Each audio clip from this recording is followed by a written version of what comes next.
लहानपणीची गोष्ट सांगू. लहानपणी मला 2 रंग खूप आवडायचे, एक तर पिवळा आणि एक तर काळा.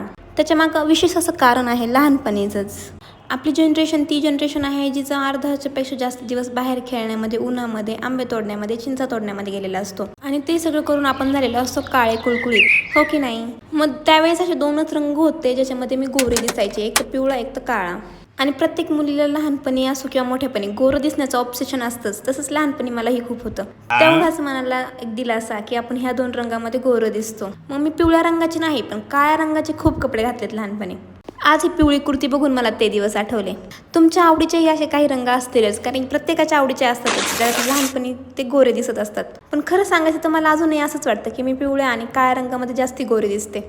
बघा, तुम्हाला सांगता सांगता माझा दिवस पण संपून गेला. लायब्ररीवरून मी डायरेक्ट डेअरीवरती गेले होते संध्याकाळी. डेअरीवरती येण्याचा एक फायदा असतो, ही लहान लहान लहान लहान मुलं स्पॉट होतात जे एकदम नखरेल असतात. बंद करायच्या टायमिंगला कस्टमर येणं मॅन्डेटरी आहे आमच्याकडे. इथं आमचे पप्पा हायवेच्या किनारे 10,000 टेप्स कंप्लीट करतात दिवसाच्या. आणि मम्मी जाणार होत्या आज जळगावला, सो त्यांची बसही आली म्हणून आम्ही थांबलो होतो.